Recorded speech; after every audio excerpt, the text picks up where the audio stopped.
tardes, bienvenidos a la Cátedra de Filosofía e Historia de la Ciencia. A continuación, el compañero Nicolai los va a ilustrar acerca de qué es la ciencia. Bueno, pues refiriéndonos a la ciencia, pues como la ciencia es un concepto amplio, tiene muchos aspectos, me refería aquí a Mario Bunge, que él habla de la ciencia un poco sobre este tema, es un filósofo. Vamos a hablar un poco de su biografía.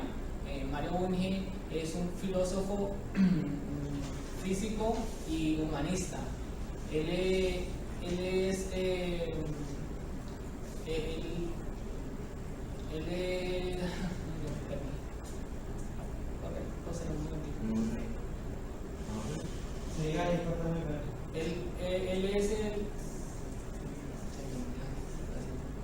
defensor del realismo científico y de la filosofía exacta.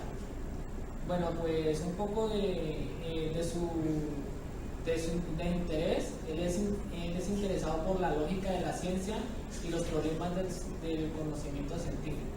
Esto, pues como aquí miramos, Mario Bunge ha tratado de construir una filosofía exacta, pues más precisamente una metafísica, para ayudar al conocimiento científico en cuanto al método de quien lo utiliza. Esto, pues, un libro muy importante que él ha obtenido mediante su trabajo es La ciencia y el método de la filosofía, y su método y la filosofía en 1960, que ha introducido de manera sintética, se puede decir que es sintético, o sea, de manera práctico, el método de la ciencia. En cuanto a las ciencias formales, decimos que las ciencias formales tienen que ver todo con el conocimiento de los números. De los números entra la lógica, las matemáticas, la podemos utilizar también en la carrera de la ingeniería de sistemas, ya que se utilizan muchos números y la lógica. En cuanto a las ciencias fácticas utilizan las ciencias de la biología, la psicología, más que todo con el razonamiento. Y entran en la experimentación. En cuanto a las fácticas utilizan las ciencias formales para hacerlas exactas, o sea, hacer algo verdadero. En cuanto a la ciencia dice que Mario Bunge dice que es un conocimiento, un conocimiento que tiene que ser creado por la ciencia.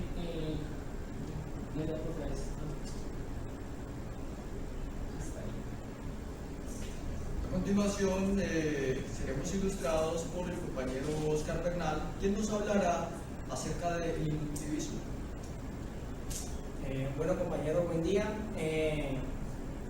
Les voy a hablar un poco de lo que es inductivismo.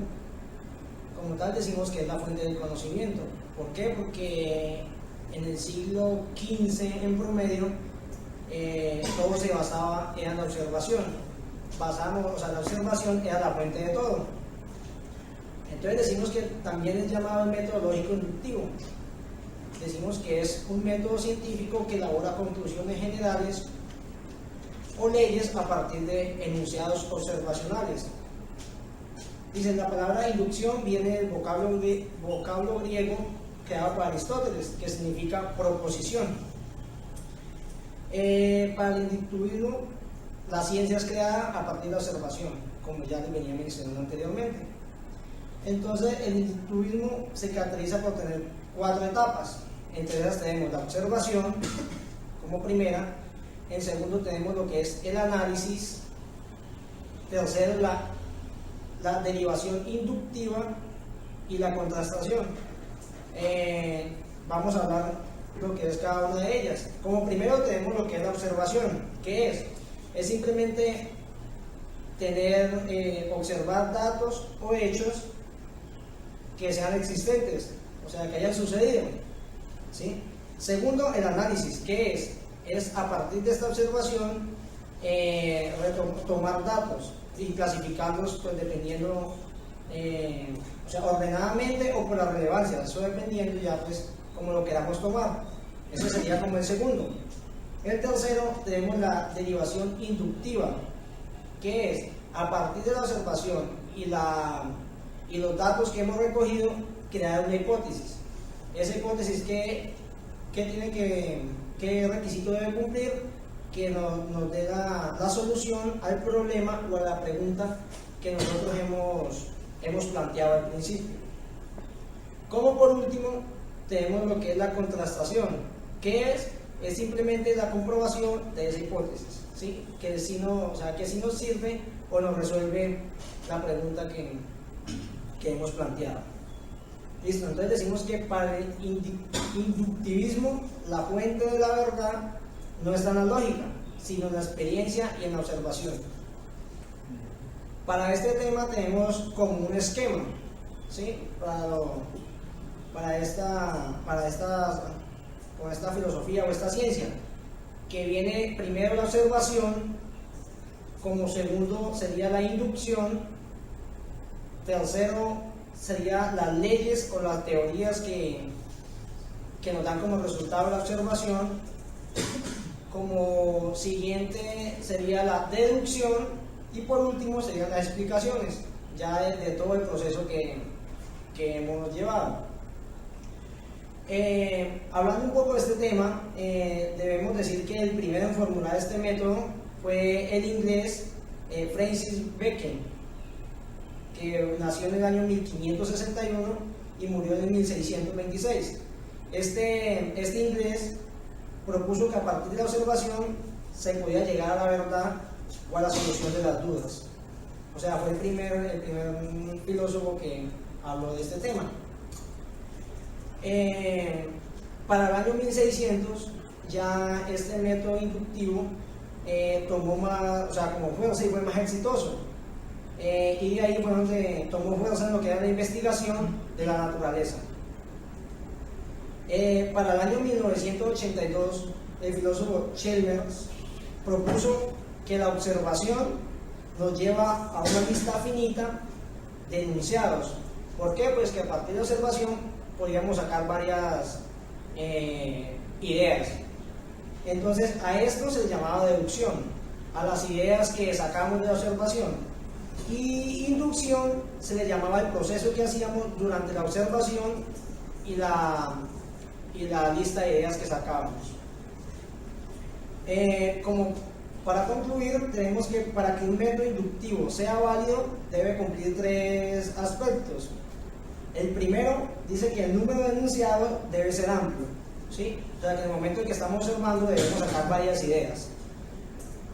El segundo es que la observación se debe repetir en diferentes condiciones, ¿sí? Entonces, diferentes ángulos, en fin, o sea, hacer como varias pruebas de esa observación. Y por último, dice que ningún enunciado debe entrar en contradicción con las leyes generales. Entonces, como concluyendo ya esto, tenemos como un ejemplo para aclarar un poco lo que es el inductivismo. Se dice que en un campo tenemos una cantidad de cuervos, ¿sí? Muchos cuervos. Entonces, en eso se hizo la tarea de observarlos a todos. El primero dice que se observa un cuervo, el cuervo número 1, y es de color negro. Después pasa un segundo cuervo y también es de color negro. Por último, pasa el cuervo número 3 y también es de color negro. Entonces es allí donde entra el método inductivo y se dice que por tanto todos los cuervos son negros. Compañeros, muchísimas gracias. Esto fue todo. Gracias al compañero Oscar Bernal, al compañero Nicolai. A continuación tendremos la intervención del compañero Mauricio, quien nos hablará sobre el Círculo de Viena. Gracias, profesor. Tengan ustedes un buen día. A continuación les voy a hablar sobre lo que es el Círculo de Viena, sus antecedentes, les haré un breve resumen. Para comenzar, hablamos sobre el Círculo de Viena. A ver, les cuento. El Círculo de Viena es un grupo cerrado de científicos y filósofos que buscaban un mismo fin o se fundamentaban en una misma idea. ¿Cuál era este mismo objetivo que buscaban ellos? Ellos buscaban era establecer una filosofía moderna. La teoría o la doctrina que utilizaban ellos era el empirismo lógico, o como también lo podemos llamar neopositivismo. Les voy a hablar un poco sobre lo que es la historia del Círculo de Viena, quiénes fueron sus componentes. Para hablar entonces sobre el Círculo de Viena, tenemos que remontarnos al año 1920 en Viena. Ya en este año 1920 ya existía lo que llamamos la tradición empirista. Su gran precursor fue el señor Edmund Marsh. Este filósofo nació en 1938 y falleció en 1916. Él era un austriaco. ¿Qué postura tenía Edmund Marsh? Edmund Marsh fue considerado un fenomenista. Decía que todo en la vida trataba de fenómenos, que las cosas eran tal cual como se presentaban. Las personas que lograron lo lograron investigar, tratar sobre él, lo relacionaban a él como una persona instrumentalista. ¿Por qué decían esto?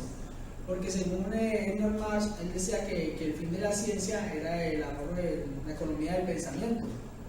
¿Qué quería decir Edmund Marsh con esto? Quería decir que se deberían dar a conocer las leyes y las teorías que ya se habían expuesto para ahorrar tiempo. Eso era lo que él se fundamentaba en este punto. Les voy a hablar un poco también sobre lo que es el señor Morris Smith, pero antes de hablar de Morris Smith tenemos que remontarnos al año 1895 en la Universidad de Viena. ¿Qué pasó en este año? En este año se empieza a dar la cátedra de la filosofía de las ciencias inductivas. Su gran precursor fue el señor Morris Smith. En 1922 él empieza a dictar estas cátedras de filosofía de las ciencias inductivas en la Universidad de Viena. Para Morris, un enunciado sin sentido, no comprobable empíricamente o mal construido, no era fundamentado. Él pone un ejemplo así para destacar digamos, el perro abajo rojo. Es una proposición mal construida. Entonces, eso quería decir Morris, que no tenía ningún tipo de sentido. Además, Morris fue considerado el fundador del Círculo de Viena. Para resumirles un poco, les voy a dar como las tres grandes leyes que utilizaba el Círculo de Viena, que es el cientificismo, el empirismo y el naturalismo. ¿Qué decía en el cientificismo? Hablaba sobre lo que es decía que los procedimientos de la ciencia experimentales son los únicos válidos, es decir, que solamente los procedimientos que utilizaba la ciencia para el Círculo de Viena son los únicos que se podían comprobar y eran los únicos válidos. Tenemos lo que ellos llamaban el empirismo. Él decía que todo conocimiento físico ha de basarse en la experiencia y también es el único conocimiento válido. O sea, todo lo que para los integrantes del grupo de Viena tendría que basarse en lo que es el conocimiento, que es lo que hablamos del empirismo, para hacer un conocimiento válido. Y por último tenemos la última rama, que es el naturalismo. Dice que esta dice que niega la realidad de cualquier ente no experimentable empíricamente. Todo es la razón, o sea, las cosas como lo dejan la naturaleza. Entonces, de todas maneras, muchas gracias, compañeros, espero que les haya servido la información. Gracias. Hasta pronto.